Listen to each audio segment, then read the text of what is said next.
इस श्राप के कारण स्त्री समय से पहले ही विधवा हो जाती है, और ऐसे कौन से कार्य हैं जो एक पतिव्रता स्त्री को अपने जीवन में कभी नहीं करने चाहिए, जिसकी वजह से स्त्रियां समय से पहले ही विधवा हो जाती है। सभी माताओं बहनों से विनम्र निवेदन है कि इस पवित्र कथा को पूरा अवश्य सुने और अपने जीवन में इसके संदेश को अपनाएं। चलिए, आपका ज्यादा समय न लेते हुए इस ज्ञानवर्धक कथा को प्रारंभ करते हैं। एक बार की बात है, जब भगवान विष्णु के सबसे बड़े भक्त और त्रिलोक में विचरण करने वाले देव ऋषि नारद मुनि जब अपनी वीणा हाथ में लिए हुए आकाश मार्ग से विचरण कर रहे थे, तब उन्होंने आकाश मार्ग से खड़े होकर धरती लोक की ओर दृष्टि डाली। उन्होंने देखा कि धरती लोक में एक सुंदर बगीचे में कुछ स्त्रियां फूल तोड़ रही थी। वे सभी स्त्रियां देखने में लगभग एक ही उम्र की प्रतीत हो रही थीं। उनके चेहरे पर युवा अवस्था के लक्षण स्पष्ट थे, परंतु देवर्षि नारद ने जब गौर से देखा तो उन्हें एक विचित्र बात दिखाई दी। उसमें से एक औरत के माथे पर सिंदूर नहीं था। वह साफ सफेद वस्त्र धारण किए हुए थी और विधवा हो चुकी थी। वह औरत बहुत उदास दिख रही थी और अपना दुखी जीवन व्यतीत कर रही थी। उसके चेहरे पर गहरी पीड़ा और वेदना के भाव थे। वहीं दूसरी ओर बाकी उसी उम्र की सभी औरतें अपने माथे पर सुहाग की सजावट धारण किए हुए थीं। उनके माथे पर सिंदूर, गले में मंगलसूत्र और हाथों में चूड़ियां शोभायमान थी। वे सब अपने अपने पतियों के साथ सुख शांति से अपना जीवन व्यतीत कर रही थी। उनके चेहरे पर प्रसन्नता और संतोष के भाव स्पष्ट थे। ये अद्भुत और विचित्र दृश्य देखकर देवर्षि नारद के मन में कई प्रश्न उठने लगे।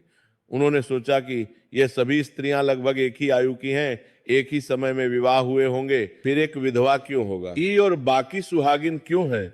इस रहस्य को जानने की जिज्ञासा से भरे हुए देव ऋषि नारद सीधे जा पहुंचे पाप पुण्य के हिसाब से मनुष्यों को दंड देने वाले और धर्म के रक्षक देवता यमराज के विशाल दरबार में, यमलोक के भव्य दरबार में पहुंचकर देवर्षि नारद ने अत्यंत विनम्रता से, हे धर्मराज, हे न्यायप्रिय देवता, आज मैं आपके समक्ष कुछ महत्वपूर्ण प्रश्नों के उत्तर जानने के प्रयोजन से उपस्थित हुआ हूं। मुझे आशा है कि आप मेरी जिज्ञासा अवश्य शांत करेंगे। तब धर्मराज यमराज अपने सिंहासन पर विराजमान होते हुए अत्यंत शांत और गंभीर स्वर में कहते हैं, हे देव ऋषि, हे त्रिलोक में विचरण करने वाले भगवान के प्रिय भक्त, आप कहिए, आपका वह प्रश्न कौन सा है? यदि मैं आपके प्रश्नों के उत्तर को देने में समर्थ हुआ तो मैं अवश्य ही आपको उसके बारे में विस्तार से बताऊंगा। आपकी शंका का समाधान करना मेरा कर्तव्य है। तब देव ऋषि नारद जी अपनी बात आगे बढ़ाते हुए कहते हैं, हे धर्मराज, हे न्याय के देवता, आज जब मैं अपनी वीणा लिए हुए आकाश मार्ग से विचरण कर रहा था, तब मैंने धरती लोक में एक अत्यंत विचित्र और आश्चर्यजनक दृश्य देखा। मैंने देखा कि एक सुंदर बगीचे में कुछ स्त्रियां फूल तोड़ रही थी। वे सभी देखने में लगभग एक ही उम्र की प्रतीत हो रही थी। लगता था मानो उनका जन्म भी एक ही समय में हुआ हो। परंतु हे धर्मराज, उसमें से एक औरत विधवा हो चुकी थी। उसके माथे पर सिंदूर नहीं था और वो बहुत दुखी और उदास दिख रही थी। उसकी आंखों में आंसू थे और वो अपना कष्टमय जीवन व्यतीत कर रही थी। वहीं दूसरी ओर बाकी उसी उम्र की सभी औरतें सुहागिन थीं और अपने अपने पतियों के साथ अत्यंत सुख, शांति और समृद्धि से अपना जीवन व्यतीत कर रही थी। उनके चेहरे पर प्रसन्नता और संतोष झलक रहा था। देवर्षि नारद आगे कहते हैं, हे धर्मराज, इस विचित्र दृश्य को देखकर मेरे मन में कई प्रश्न उत्पन्न हो गए हैं। मुझे आपसे बस 3 महत्वपूर्ण बातें जाननी है। मेरा पहला प्रश्न यह है कि आखिर ऐसी कौन सी स्त्री है जो समय से पहले ही विधवा हो जाती है और फिर सारी उम्र दुखी और कष्टमय जीवन व्यतीत करती है? मेरा दूसरा प्रश्न यह है कि किस प्रकार की स्त्री को उसके जीवन में कभी सुख, शांति और समृद्धि की प्राप्ति नहीं होती? और मेरा तीसरा प्रश्न यह है कि वो कौन सी विशेष चीज है जो एक पत्नी अपने पति के बार बार मांगने पर भी अपने पति को कभी नहीं देती और नहीं देनी चाहिए? इस तरह देव ऋषि नारद के तीनों गहरे और विचारणीय प्रश्नों को ध्यान पूर्वक सुनकर धर्मराज यमराज मुस्कुराते हुए कहते हैं, हे देव ऋषि नारद जी, हे ज्ञान के जिज्ञासु, तुम जिन स्त्रियों की बात कर रही हो उनमें से एक स्त्री वास्तव में समय से पहले ही विधवा होकर अपना दुखद और कष्टमय जीवन व्यतीत कर रही है। वहीं दूसरी ओर अन्य सभी स्त्रियां सुहागन हैं और अपने अपने पतियों के साथ अत्यंत खुशी और हर्ष के साथ सुखी जीवन बिता रही हैं। तुम ये जानना चाहते हो कि आखिर ऐसा क्यों है, यह रहस्य क्या है? यमराज आगे कहते हैं, तो सुनो हे देवर्षि। Great choices for the great you. Open your free DMAT account with Angel One. आज आगे कहते हैं, तो सुनो हे देवर्षि, मैं तुम्हें इन सभी गुण प्रश्नों का उत्तर एक अत्यंत रोचक और शिक्षाप्रद कथा के माध्यम से देना चाहता हूं। इस कथा को बहुत ही ध्यान और एकाग्रता से सुनना, क्योंकि यह कथा केवल एक कहानी नहीं बल्कि जीवन का एक महत्वपूर्ण सत्य है। ध्यान रखना कि जो व्यक्ति आधी अधूरी कथा सुनते हैं उन्हें आधा अधूरा ही ज्ञान प्राप्त होता है, जो जीवन में कभी काम नहीं आता और ना ही किसी के हित में होता है। परंतु यदि तुमने इस कथा को पूर्ण एकाग्रता और धैर्य के साथ सुना तो तुम्हारे तीनों प्रश्नों के उत्तर इस कथा को सुनने के पश्चात स्वतः ही तुम्हें मिल जाएंगे। फिर देवर्षि नारद अपने हाथ जोड़कर अत्यंत विनम्रता से कहते हैं, हे धर्मराज, हे न्याय के देवता, मैं आपको वचन देता हूं, मैं आपके श्रीमुख से निकली इस पवित्र कथा को पूर्ण एकाग्रता और ध्यान से सुनूंगा। मैं एक एक शब्द को अपने हृदय में धारण करूंगा और इस कथा के समाप्त होने के बाद मैं संसार की समस्त नारियों तक, समस्त स्त्रियों तक इस महत्वपूर्ण कथा को आपके माध्यम से अवश्य पहुंचाऊंगा, ताकि वे सभी इससे शिक्षा ले सकें।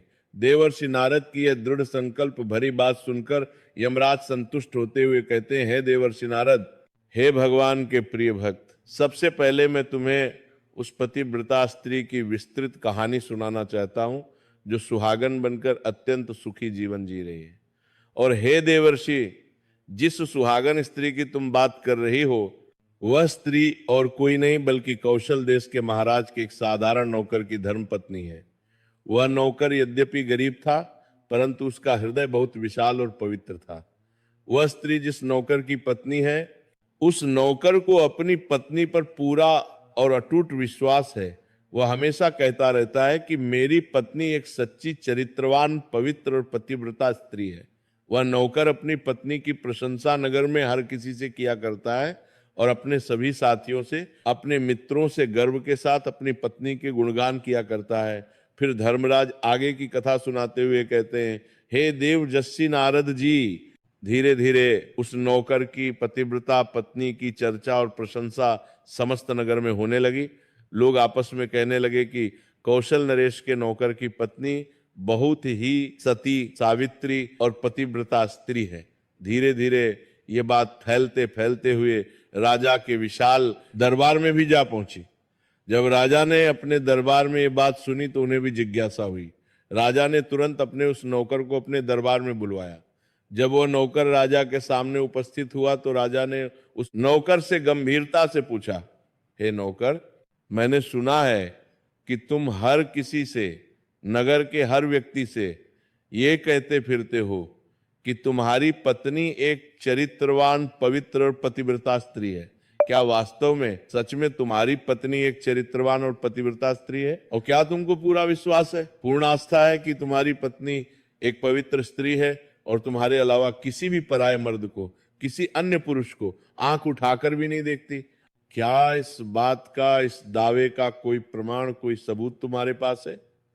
राजा की इस गंभीर बात को सुनकर नौकर ने अत्यंत दृढ़ता और विश्वास से भरे स्वर में कहा, हे महाराज, हे कौशल नरेश, मुझे अपनी धर्मपत्नी पर पूरा और अटूट विश्वास है। मुझे पूर्ण आस्था है कि वह एक सच्ची पतिव्रता स्त्री है। मेरी पत्नी अत्यंत पवित्र और संस्कारी है। मेरे अलावा वह किसी भी पराये मर्द को, किसी अन्य पुरुष को नहीं देखती और ना ही उनसे बात करती है।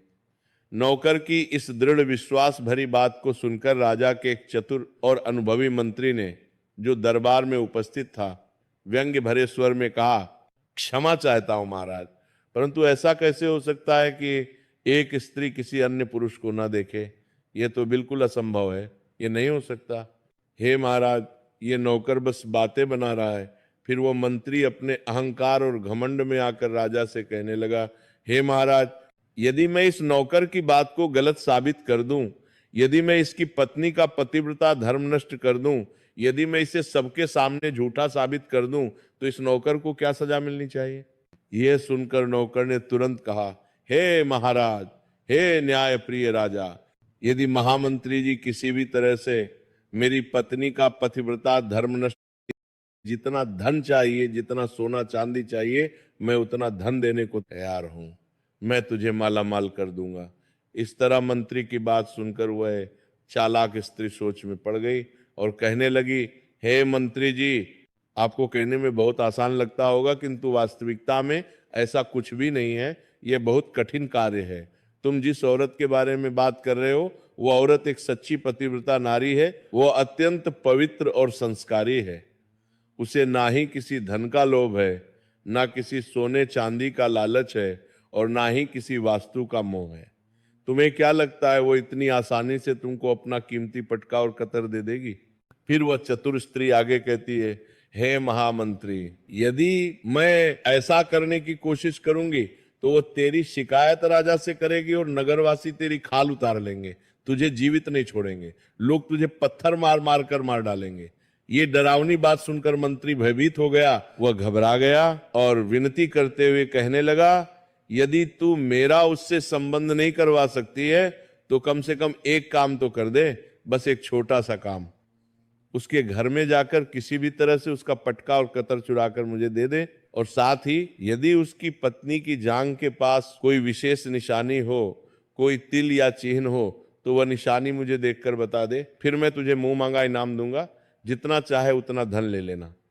तुझे जितना धन चाहिए, जितनी दौलत चाहिए, उतना धन मैं तुझे अवश्य दूंगा। बस तू किसी भी तरह मेरा ये काम कर दे, मुझे बचा ले। मंत्री की ये बात सुनकर उस जादू टोना करने वाली स्त्री के मन में धन का लालच आ गया। उसे लोभ हो गया। उसने सोचा कि इतना सारा धन मिलेगा तो मैं आराम की जिंदगी जी सकती हूँ, और उसने कहा, ठीक है, मैं तुम्हारा काम अवश्य करूंगी, लेकिन याद रखना कि मुझे मुंह मांगा धन देना पड़ेगा, कोई कमी नहीं होनी चाहिए। मंत्री ने राहत की सांस लेते हुए कहा, बिल्कुल ठीक है, तुझे पूरा धन मिलेगा। और फिर वह चालाक स्त्री योजना बनाकर नौकर के घर में वेशभूषा बदलकर एक वृद्ध औरत का रूप धारण करके जाती है। उसने बूढ़ी औरत के सफेद बाल और झुर्रियां बना ली थी। वह नौकर की पत्नी से जाकर अत्यंत प्रेम से कहती है,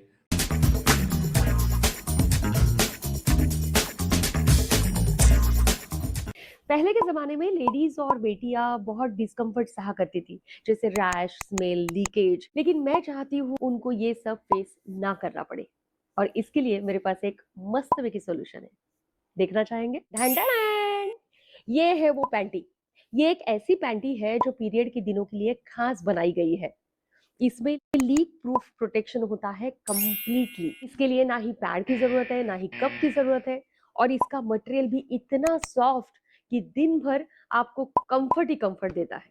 ये BIS सर्टिफाइड सेफ है, और गायनेकोलॉजिस्ट भी इसे रिकमेंड करते हैं। हाँ, इसको वॉश करना भी बिल्कुल आसान, मतलब जैसे आप नॉर्मल कपड़े धोते हैं वैसे ही इसको धोना होता है, और ये 2 साल तक चलती है। इसलिए मैं आपको सजेस्ट करूंगी हेल्थ फैब का गो पैड फ्री पीरियड पैंटी। तो जल्दी जल्दी इसे खरीदिए, और खरीदने के लिए लिंक को क्लिक करें। हे बेटी, हे प्यारी बच्ची, मैं तेरे पति की बुआ हूं, मैं तेरी सास की बहन हूं। मैं कई कई सालों के बाद, बहुत लंबे समय के बाद यहां आई हूं। फिर उस सीधी सादी और भोली नौकर की पत्नी ने विनम्रता से कहा, आप इतने लंबे सालों के बाद आए हैं, इतने समय बाद पहली बार आई हैं, इसीलिए मैंने आपको पहले कभी देखा नहीं है, इसीलिए मैं आपको पहचान नहीं पाई, माफी चाहती हूँ। और इस प्रकार वह कुटिल स्त्री उस नौकर के घर में बुआ बनकर रहने लगी। नौकर की सीधी सादी और भोली पत्नी ने उस स्त्री को अपनी बुआ समझकर बहुत आदर सम्मान दिया, उसकी खूब सेवा की।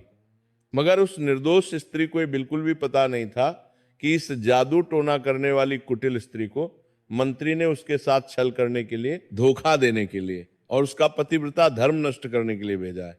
अब वो चालाक स्त्री नौकर के घर में बड़े मजे से रहने लगी और नौकर की पत्नी के ऊपर झूठा प्यार और स्नेह लुटाने लगी, उसे बहलाने फुसलाने लगी। कुछ दिन बीत गए एक दिन नौकर की पत्नी अपने नित्य क्रम के अनुसार स्नान करने के लिए स्नान गृह में गई। फिर उसके थोड़ी ही देर बाद वह चालाक स्त्री भी नौकर की पत्नी के पास स्नान गृह में जाकर बड़े प्यार से उसकी पीठ और कमर रगड़ने लगी। उस सीधी सादी पतिव्रता औरत ने बहुत शर्म और संकोच से मना किया और कहा, नहीं बुआ जी, आप ये मत करो, मैं खुद कर लूंगी। फिर भी वह कुटिल स्त्री नहीं मानी और बड़े प्यार भरे स्वर में कहने लगी, अरे बेटी, तुम मुझे अपनी बेटी से भी ज्यादा प्यारी लगती हो, तुम मेरी आंखों का तारा हो, तो मना मत करो, शर्माओ मत। काफी दिनों के बाद, तो लंबे समय के बाद मेरी और तुम्हारी मुलाकात पहली बार हुई है, मुझे अपनी सेवा करने दो। और ऐसा कहकर वह धूर्त स्त्री उसे बातों के माया जाल में, प्रेम के जाल में उलझाने लगी। और फिर मौका देखते ही, अवसर पाते ही उसने उस पतिव्रता औरत के गुप्तांग के पास की जांघ पर ध्यान से देखा और उसे वहां एक तिल दिखाई दिया। उस चालाक जादू टोना करने वाली स्त्री ने उस तिल को अच्छे से देख लिया और उसका काम बन गया। उसकी योजना सफल हो गई। और जब स्नान करने के बाद वह नौकर की पत्नी घर के अन्य काम करने में व्यस्त हो गई, खाना बनाने और सफाई करने लगी, इसी बीच उस धूर्त स्त्री को पटका और कतर चुराने का सुनहरा मौका मिल गया। उसने इधर उधर देखा, चारों ओर नजर दौड़ाई, और जब कोई नहीं था तो उसने चुपके से बड़ी चालाकी से पटका और कतर चुरा लिया। और फिर वहां से ये दोनों कीमती चीजें चुरा कर तेजी से भाग गईं और सीधा जाकर मंत्री के विशाल महल में पहुंची। उसने मंत्री को पटका और कतर दे दिया और खुशी खुशी कहा, लो मंत्री जी, तुम्हारा काम हो गया। और सुनो, उस नौकर की पत्नी की जांघ पर, उसके गुप्तांग के पास एक काला तिल की निशानी है। अब मुझे मेरा मुंह मांगा धन दो। मंत्री बहुत प्रसन्न हुआ और उसे ढेर सारा धन देकर विदा किया। फिर मंत्री उस पटका और कतर को लेकर अपनी सफलता पर गर्व करते हुए सीधा राजा के भव्य दरबार में जा पहुंचा। वहां पहुंचकर उसने राजा से घमंड भरे स्वर में कहा, हे महाराज, हे कौशल नरेश, मैं नौकर की पत्नी के साथ 2 दिन रहकर आया हूं, और ये देखिए, ये पटका और कतर उसी ने प्रेमवश मुझे दिया है, उसने अपनी मर्जी से मुझे ये दे दिया। इस तरह मंत्री की ये चौंकाने वाली बात सुनकर राजा ने तुरंत अगले दिन पूर्ण दरबार लगाया, सभी मंत्रियों और दरबारियों को बुलाया, और फिर राजा ने उस नौकर को भी दरबार में बुलवाया। फिर मंत्री ने पूरे भरे दरबार में सबके सामने पटका और कतर नौकर को दिखाते हुए व्यंग्य से कहा, देखो नौकर, यह है तुम्हारी पतिव्रता पत्नी की निशानी। महाराज, मैंने इस नौकर की शर्त पूरी कर दी। और फिर उसने भरे दरबार में ये भी घोषणा की, और हे महाराज, नौकर की पत्नी की बाईं जांघ पर एक काला तिल भी है जो मैंने अपनी आंखों से देखा है। ये सब सुनकर नौकर का दिल टूट गया, उसे बहुत गहरा धक्का लगा। वो मान गया, उसे विश्वास हो गया कि वास्तव में आज मेरी पत्नी ने अपना पतिव्रता धर्म पूरी तरह से नष्ट कर लिया है, भ्रष्ट कर दिया है। अब नौकर का अपनी प्यारी पत्नी से विश्वास पूरी तरह से टूट गया। राजा ने अपनी शर्त के मुताबिक न्याय करते हुए नौकर को फांसी की कठोर सजा सुनाई और 15 दिन बाद फांसी देने का आदेश जारी किया। राजा ने कहा, नौकर को ठीक 15 दिन के बाद फांसी के फंदे पर चढ़ाया जाएगा। अब नौकर की मृत्यु के दिन धीरे धीरे समीप आने लगे। हर दिन गुजरता गया और फांसी का दिन नजदीक आता गया।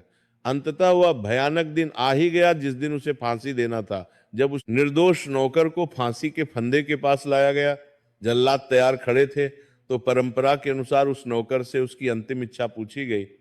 फिर नौकर ने दुखी मन से कहा, हे महाराज, मेरी अंतिम इच्छा यह है कि मैं आखिरी बार, जीवन में अंतिम बार अपनी पत्नी से मिलना चाहता हूं। मैं उससे पूछना चाहता हूं कि उसने ऐसा क्यों किया। और इस तरह राजा ने दयालु होकर नौकर को आज्ञा दी। ठीक गया। वहां पहुंचकर वो अपनी पत्नी से क्रोध और दुअक भरे स्वर में कहने लगा, तुमने मेरे साथ बहुत बड़ा विश्वासघात किया है, धोखा किया है, छल किया है। मैंने तुम पर इतना विश्वास करके, तुम्हारे प्रेम पर भरोसा करके राजा के सामने मंत्री संग ऐसी बड़ी शर्त लगाई थी। मैंने राजा के दरबार में गर्व से घोषणा की थी कि मेरी पत्नी एक सच्ची चरित्रवान और पतिव्रता स्त्री है और उसके पतिव्रता धर्म को कोई भी नष्ट नहीं कर सकता। यदि कोई उसका पतिव्रता धर्म नष्ट कर देगा तो मुझे फांसी लगा देना। और देखो, तुमने मेरे विश्वास को तोड़ दिया, तुमने अपना पतिव्रता धर्म नष्ट कर दिया। अब मुझे कुछ ही घंटों में फांसी दे दी जाएगी, मेरी मृत्यु निश्चित है। तुमने मेरे साथ विश्वासघात किया है, धोखा दिया है। मैंने तुम पर इतना भरोसा करके तुम्हें घर पर अकेला छोड़कर गया था और तुमने ये कर दिया। नौकर की ये दुख भरी और क्रोधित बात सुनकर उसकी पतिव्रता पत्नी बहुत हैरान हुई, उसे कुछ समझ नहीं आया। फिर उसने अपने पति को पूरी सच्चाई बताई। उसने उस चालाक स्त्री की बात बताई जो उसके पति की बुआ बनकर उसके घर पर आई थी। उसने कहा, सुनो, मैंने कुछ भी गलत नहीं किया। एक बुआ आई थी जो आपकी बुआ बताकर आई थी, मैंने तो उनका बहुत आदर सम्मान किया। मुझे नहीं पता कि पटका और कतर कहाँ गए, मगर नौकर को अपनी पत्नी की सच्ची बातों पर बिल्कुल भी विश्वास नहीं हुआ। उसे लगा कि वो झूठ बोल रही है। वो उदास और निराश होकर वापस राजा के दरबार में पहुंच गया। फिर किसी कारणवश राजा ने उस नौकर की फांसी की सजा कुछ और दिनों के लिए टाल दी, स्थगित कर दी और उसे राज्य की कैद में डलवा दिया। अब नौकर की पतिव्रता पत्नी ने सोचा कि मुझे अपने निर्दोष पति को बचाना होगा, उसे न्याय दिलाना होगा। उसने एक योजना बनाई। वो राज दरबार में एक गणिका, एक नाचने गाने वाली सुंदर औरत की आकर्षक वेशभूषा धारण करके पहुंच गई। उसने सुंदर वस्त्र और आभूषण पहने थे।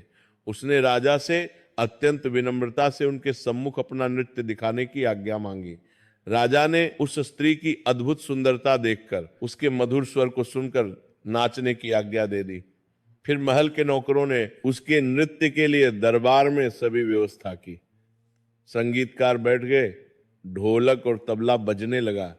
फिर उस नौकर की पतिव्रता पत्नी ने जब अपना मनमोहक नृत्य शुरू किया, जब वह नाचने लगी तो उसका सुंदर नाच देखकर राजा बहुत मोहित हुए, मंत्रमुग्ध हो गए। उसकी हर अदा, हर मुद्रा इतनी सुंदर थी कि पूरा दरबार मंत्रमुग्ध हो गया।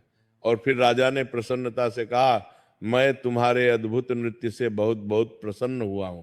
मांगो, तुम जो भी इच्छा करोगी, जो भी मांगोगे, मैं तुम्हें वो अवश्य दूंगा। फिर उस चतुर नौकर की पत्नी ने गंभीर स्वर में कहा, हे महाराज, आपकी इस पवित्र सभा में एक चोर है, एक अपराधी है जिसने मेरी बहुत कीमती सोने की अंगूठी चुराई है। मैं चाहती हूं कि उसे फांसी की सजा दे दीजिए। ये अजीब बात सुनकर राजा चौंक गए और कहा, ठीक है, लेकिन बताओ मेरे दरबार में तुम्हारा वह चोर कौन है? मैं उसको अवश्य फांसी की सजा दूंगा। और फिर उस नौकर की पतिव्रता स्त्री ने निडरता से कहा, हे महाराज, और कोई नहीं, आपके ही महामंत्री ने मेरी कीमती अंगूठी चुराई है। आप इनको न्याय के अनुसार फांसी की सजा दें। जैसे ही मंत्री ने सुना कि यह स्त्री उसे चोर बता रही है तो वो घबरा गया और तुरंत ऊंचे स्वर में कहने लगा, हे महाराज, मैं भगवान की शपथ खाकर कहता हूं कि मैंने इसकी कोई अंगूठी नहीं चुराई है और मैंने इस स्त्री को आज तक कभी देखा भी नहीं है, तो मैं इसकी अंगूठी कैसे चोरी कर सकता हूं? मैंने आज तक इसकी शक्ल तक नहीं देखी है, आज पहली बार मैं इसे देख रहा हूं। जैसे ही मंत्री ने कहा कि मैंने इस स्त्री को आज तक कभी देखा ही नहीं है, तो वह चतुर पतिव्रता औरत तुरंत अपनी गणिका की वेशभूषा हटाकर अपने वास्तविक असली वेशभूषा में आ गई। पूरा दरबार हैरान रह गया और फिर वह कहने लगी, हे महाराज, हे न्यायप्रिय राजा, इस झूठे मंत्री ने अभी अभी कहा कि उसने मुझे पहले कभी देखा ही नहीं है। तो फिर आप इससे ये पूछिए कि ये पटका और कतर ये कहाँ से लाया है, कैसे लाया है? और मैं उसी साधारण नौकर की धर्म पत्नी हूँ जो आपके यहाँ पर निष्ठा से नौकरी करता है और जिसे आप बिना किसी अपराध के फांसी पर चढ़ाने वाले हैं, जो निर्दोष है। इसीलिए मुझे यहाँ इस गणिका की वेशभूषा में, इस रूप में आपके दरबार में आना पड़ा ताकि मैं सच्चाई सामने ला सकूं। उस पतिव्रता स्त्री ने आगे कहा, हे महाराज, अब मैं आपको इस कुटिल मंत्री की पूरी सच्चाई, पूरा षड्यंत्र सुनाती हूं। ये जो आपका विश्वासघाती मंत्री है, इसने मेरे घर में एक जादू टोना करने वाली चालाक स्त्री को भेजा था। उस स्त्री को मेरे पति की बुआ बनाकर, नकली बुआ बनाकर मेरे पास भेजा गया था। मैंने तो उसे सच में अपनी बुआ समझकर बहुत आदर सम्मान दिया, उसकी सेवा की, और उस धूर्त स्त्री ने मेरे साथ धोखे से, छल से मेरी जांघ के तिल का पता लगाया, मुझे धोखा दिया और उसी कुटिल स्त्री ने ये पटका और कतर चुराकर इस मंत्री को दे दिया। और हे महाराज, आपके इस मंत्री ने उस स्त्री को इसके बदले बहुत सारा धन, बहुत सारी दौलत दी है और मेरे साथ, मेरे निर्दोष पति के साथ यही बड़ा छल, यही षड्यंत्र हुआ है महाराज। और मैं आज भी एक सच्ची पतिव्रता हूं, मेरा चरित्र पवित्र है। उस स्त्री की सच्ची बात को सुनकर राजा को सब कुछ समझ आ गया। राजा ने तुरंत उस जादू टोना करने वाली स्त्री को बुलवाया और फिर उस स्त्री ने राजा के डर से, राजदंड के भय से घबराकर मंत्री की सारी सच्चाई, पूरा षड्यंत्र राजा को बता दिया। सच्चाई जानकर राजा को बहुत क्रोध आया। राजा ने तुरंत न्याय करते हुए उस निर्दोष नौकर को अपनी कैद से रिहा कर दिया, मुक्त कर दिया और उसकी जगह उस कपटी विश्वासघाती मंत्री को फांसी पर चढ़ा दिया। न्याय की जीत हुई। और इस प्रकार कथा को आगे बताते हुए यमराज कहते हैं, हे दे वर्ष नारद। इस तरह उस नौकर की पतिव्रता स्त्री ने अंत में राजा से कहा, हे महाराज, मैं अपने पति से बहुत गहरा प्रेम करती हूँ। मैं एक सच्ची चरित्रवान स्त्री हूँ और मैं अपने जीवन में कभी भी अपने मुंह से अपने पति का नाम तक नहीं लेती हूँ। यही मेरे पतिव्रता धर्म का रहस्य है। इस प्रकार यमराज कहते हैं, हे देव ऋषि, ये पूरी कथा समाप्त हो गई। अब तुम अपने तीनों महत्वपूर्ण प्रश्नों के उत्तर बहुत ध्यान से सुनो। यमराज आगे समझाते हैं, तुम्हारा पहला प्रश्न था कि कौन सी स्त्री समय से पहले विधवा हो जाती है और दुखी जीवन जीती है। तो सुनो, जो स्त्रियां अपने मुंह से अपने पति का नाम लेती हैं, जो हमेशा अपने पति को नाम से ही पुकारती और बुलाती हैं, अगर सैलरी आते ही खत्म हो जाती है तो समझ लो तुम्हारा राहु, केतु और बुध बहुत कमजोर है। वो तो अच्छा हुआ कि मुझे सीखो ऐप मिल गया और मैंने अपने शुक्र की दशा सही कर। उस स्त्री के पति की असमय मृत्यु हो जाती है और फिर स्त्री समय से पहले ही विधवा होकर एक दुखी और कष्टमय जीवन जीने को मजबूर हो जाती है। बस यही कारण है कि तुम जिन स्त्रियों की बातें कर रही थी, उनमें से एक विधवा इसी कारण से, इसी वजह से हुई है। और उनमें से एक वह नौकर की पत्नी थी जो एक सच्ची पतिव्रता स्त्री थी। यह स्त्री कभी भी अपने पति का नाम मुंह से नहीं लेती थी, उसे सम्मान देती थी, जिसके कारण वह आज भी सुहागन है और सुखी तथा समृद्ध जीवन व्यतीत कर रही है। और वह दूसरी स्त्री जो समय से पहले विधवा होकर दुखी जीवन जी रही है, वह हमेशा अपने पति को उसके नाम से बेपरवाही से बुलाती रहती थी, जिसके कारण उसके पति की उम्र कम होती चली गई और फिर उसके पति की मृत्यु समय से बहुत पहले ही हो गई। आज वह औरत अकेली और दुखी जीवन जी रही है। इसलिए किसी भी स्त्री को, किसी भी पत्नी को अपने पति का नाम अपने मुंह से कभी नहीं लेना चाहिए। यह बहुत महत्वपूर्ण नियम है। यमराज आगे कहते हैं, और तुम्हारा दूसरा प्रश्न था कि कौन सी स्त्री को जीवन में कभी सुख शांति नहीं मिलता है। वह पति के होते हुए भी सदा दुखी जीवन जीती है। तो समझ लो, जो स्त्रियां अपने पति की बिना अनुमति लिए, बिना इजाजत लिए कहीं भी चल देती हैं, जहां चाहे चली जाती हैं, वे कभी सुखी जीवन नहीं जी पाती हैं। ऐसी स्त्रियां जीवन भर दुखी ही रहती हैं, उन्हें कभी शांति नहीं मिलती और उन्हें पति का सच्चा प्रेम और आशीर्वाद कभी नहीं मिलता। और तुम्हारा तीसरा महत्वपूर्ण प्रश्न था कि ऐसी कौन सी चीज है जो एक पत्नी अपने पति को मांगने से भी नहीं देती है। तो समझ लो, वो चीज गाली है, अपशब्द है, जो एक संस्कारी, सभ्य और चरित्रवान स्त्री कभी भी अपने पति को नहीं देती है। पति कितना भी क्रोधित हो जाए, कैसी भी परिस्थिति हो, एक सच्ची पतिव्रता स्त्री अपने पति को गाली नहीं देती। और जो स्त्रियां अपने पति को गाली देती हैं, अपशब्द कहती हैं, वह स्त्री कभी चरित्रवान नहीं होती है। ऐसी स्त्रियां जीवन भर दुखी और अशांत रहती हैं। उनके जीवन में कभी सच्चा सुख नहीं आता, कभी शांति नहीं मिलती और समय से पहले ही ऐसी स्त्रियां विधवा हो जाती हैं, क्योंकि उनके अपशब्दों से पति की आयु कम हो जाती है।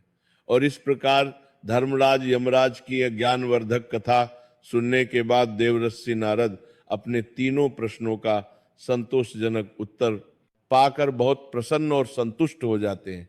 वे अत्यंत कृतज्ञता से कहते हैं, हे धर्मराज, हे न्याय के देवता, वास्तव में जो स्त्री सच्ची चरित्रवान और पतिव्रता होती है, जो अपने पति का सम्मान करती है, वह कभी दुखी जीवन नहीं जीती है। ऐसी स्त्रियां हमेशा सुखी और समृद्ध रहती हैं। तो धर्मराज यमराज गंभीरता से समझाते हुए कहते हैं, वो बिल्कुल सही कहा तुमने हे देवर्षि। हाँ, ये सत्य है, क्योंकि ऐसे घर में जहां पतिव्रता और चरित्रवान स्त्री रहती है, वहां माता लक्ष्मी का सदा वास होता है। देवी लक्ष्मी ऐसे घरों में प्रसन्नता से निवास करती हैं और वह घर धन दौलत समृद्धि और खुशियों से हमेशा भरा रहता है। उस घर में कभी अभाव नहीं आता, कभी दुहक नहीं आता। चरित्रवान और पतिव्रता स्त्रियां अपने घर को, अपने परिवार को स्वर्ग के समान सुंदर और शांतिमय बना देती हैं। उनके आचरण से, उनके